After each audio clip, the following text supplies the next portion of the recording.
Le budget 2023 est adopté par l'instance supérieure de l'Église. Le budget général de l'Église de Pentecôte, exercice 2023, est adopté à l'unanimité des participants à cette session budgétaire.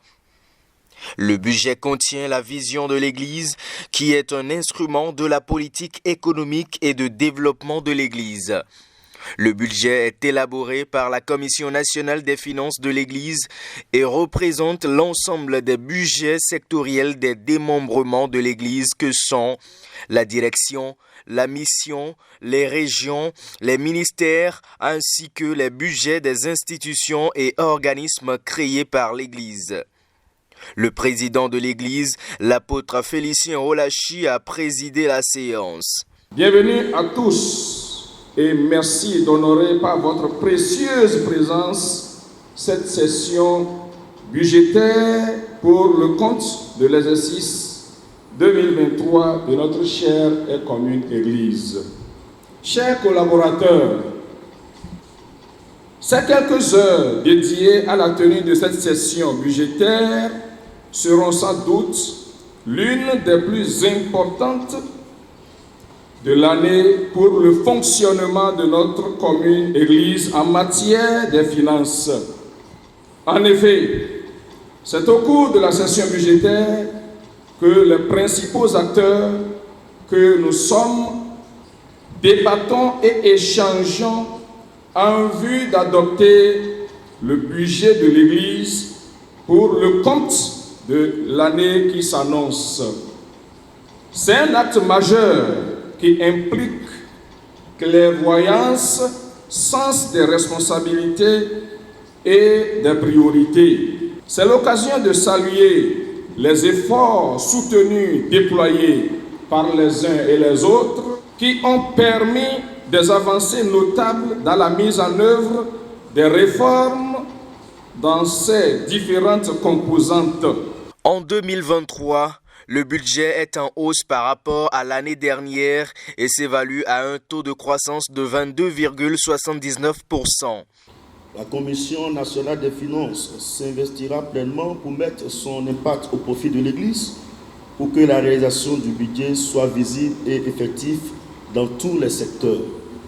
Le présent budget doit être la feuille de route de chaque acteur de l'Église, que sont l'exécutif national, la Commission nationale des finances, les responsables des régions, les pasteurs des districts, les responsables des ministères, les directeurs et coordonnateurs des AGR et les anciens principaux. Chacun, à son niveau de responsabilité, devra faire un suivi rigoureux de son budget pour l'atteinte des objectifs.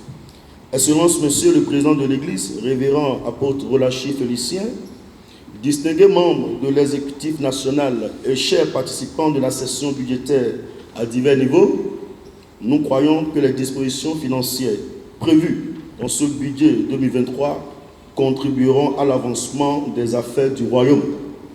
Nous avons confiance en l'aide du Dieu tout suffisant et de toutes les parties prenantes pour la bonne mise en œuvre de cette loi des finances.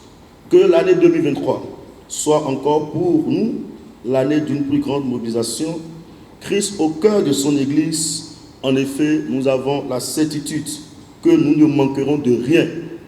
La rencontre n'a pas été sans exhortation.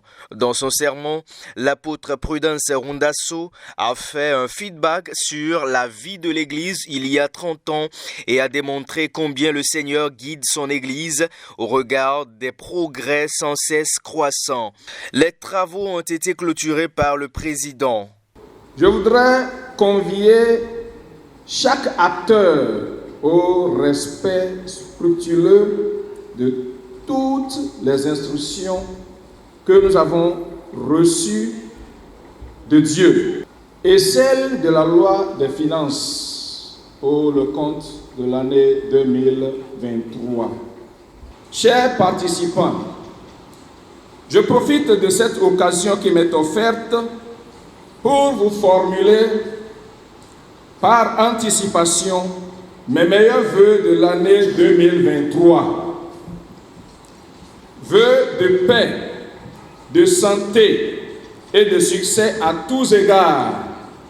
En son article 33, la loi des finances adoptée ce jeudi 29 décembre 2022 sur l'Assemblée de Gbenigan proscrit les appels de fonds tous azimuts non autorisés qui se font tous les dimanches du mois sur certaines assemblées sans l'exécution d'aucune ligne budgétaire.